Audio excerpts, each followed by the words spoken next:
When I start up a Dungeons & Dragons campaign, or when I'm getting ready to pitch a Dungeons & Dragons campaign, I look for images that help evoke the feel that I'm going for. In the old days, I'd save images to a folder on my computer. Today, I build mood boards using Pinterest.com. So what's Pinterest? Pinterest is focused on finding and organizing images. Images are organized into boards. Those boards, once established, will start to feed you ideas based on the images that you put in them. Boards are easily browsable and searchable, making it simple to find the stuff that you saved. So what's a mood board?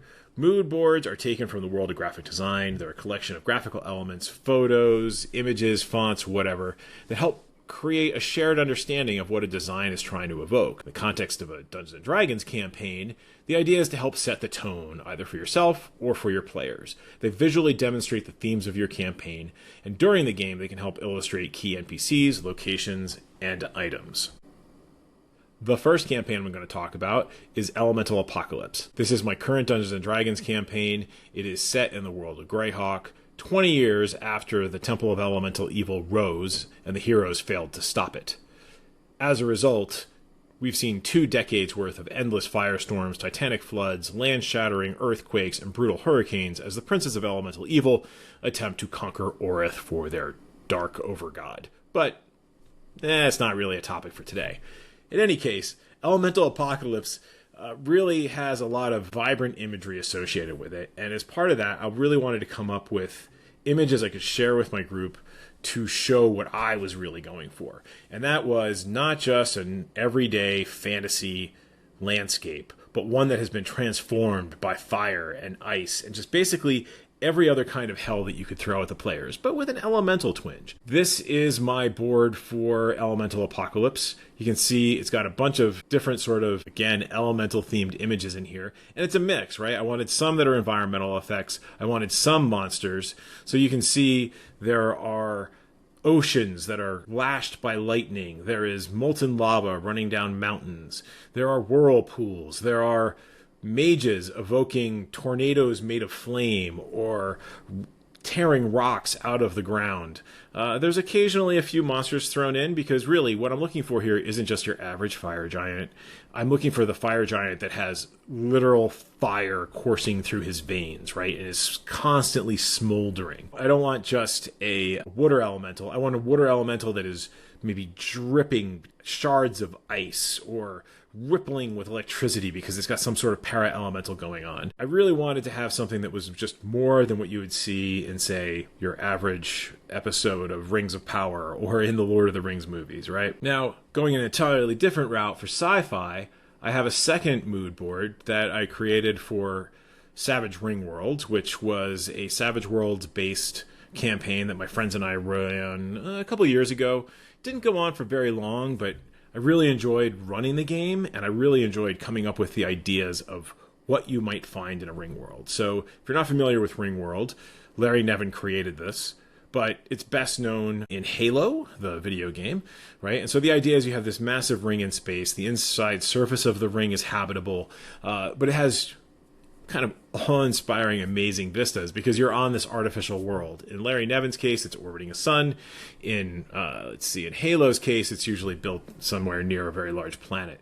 But in any case, what I wanted for the campaign was, one, to kind of show the perspectives of the Ringworld itself, to see that awesome landscape kind of rising up into the sky. But I also wanted to talk about different kinds of technology. Like, I wanted the landscape to be different. This shouldn't just be Kansas. This shouldn't just be the Rocky Mountains. This should be something that you can't see on Earth with technology that doesn't exist yet. Now, in the case of this campaign, our heroes were actually not too far off from modern day technology as far as Earth is concerned, but they're adventuring through the ruins of a megatech structure. And so I wanted images that would reflect that, right? So in the examples that I'm showing here, we have a massive walker that is trudging through some sort of planetary ocean. I have these nice sci-fi icons that I could use to kind of evoke the interface that they might come across. And, giant crystals growing out of the ground, majestic waterfalls, weird red landscapes that are just overwhelmed with some sort of growth that might lead the players to wondering, is everything safe here? How do you actually use this in your campaign? In my Elemental Apocalypse game, the players are going up against a shadow dragon in the Whole Wastes. It's a swampy region ravaged by elemental floods and tainted by the Shadowfell. The Shadowfell is like a dark echo of our world. Think of the Upside Down from Stranger Things.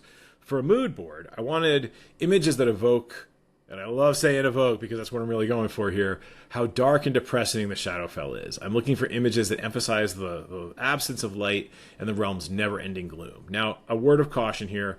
I have been using Pinterest for years to create mood boards for my campaigns, and over the last year or two, the amount of AI-generated artwork included on the platform has skyrocketed, making it harder to find human-generated images, and really making it harder to find just realistic images that aren't cluttered with a whole bunch of extra moons or just the other oddities that happen when you try and get AI to create an image for you. So to actually create the mood board, I go to my profile, and then inside of my profile, there is a plus button, and I click on that. I'm given an option for pin versus board. I'm going to choose board, and I'm going to say Shadowfell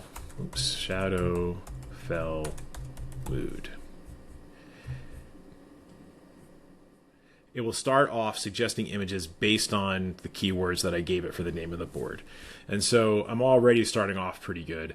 I've got, some dark, depressing trees. I've got mountains with mist, and I'm guessing those are some player characters up front.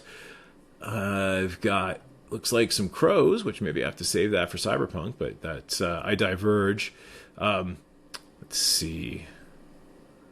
Lonely fortifications, ruins with a blue sky landscape. And again, what I'm looking for here isn't necessarily 100% Shadowfell stuff because they're adventuring in the real world. So there's going to be spots of color, but I want to have something that really kind of gets at how dark and depressing it is. So once I've come in here, you can see my initial board set up. These are the pins that I initially had. If I come down here, it's going to give me more options based on what I've already picked. So I can come and I can click on this and let's see. I'm going to go over to, let's see, if I click on pin, there we go.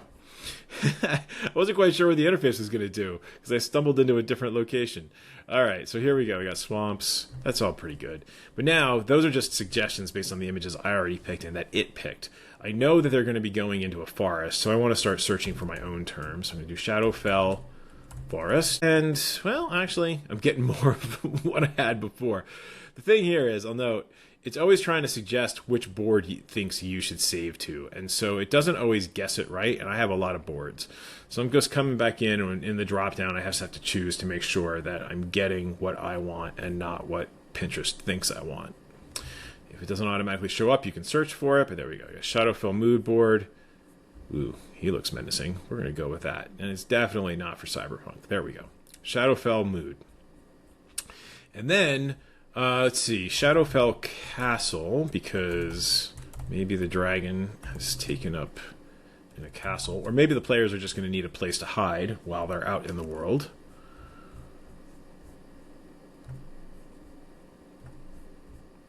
And one of the things that I like about using Pinterest is it helps give you an idea for just different ideas, right? Like, I don't even know what this Ring of Fire is, but I kind of like it, and maybe it implies that there's a portal out there that goes to some place more helpful. Anyway, I've gone through, I've collected a bunch of my images. You know what? Having something with red highlights or green highlights could also be helpful. So, there we go. I've got a bunch of images that are now saved to the board. Once the board is established, Pinterest is going to start sharing ideas. Pinterest will also email you during the week with ideas for the board, which I personally like because sometimes I'm not actually working on the campaign, but I get this image from Pinterest and it's like, oh, that's a cool idea. Add it to the board. And then when I want to sit down and start working on the campaign again, that idea is there and ready to go. So, hopefully you found this helpful. I'm Ken Newquist, one of the co-hosts of the Lair of Secrets podcast. You can find us at lairofsecrets.com.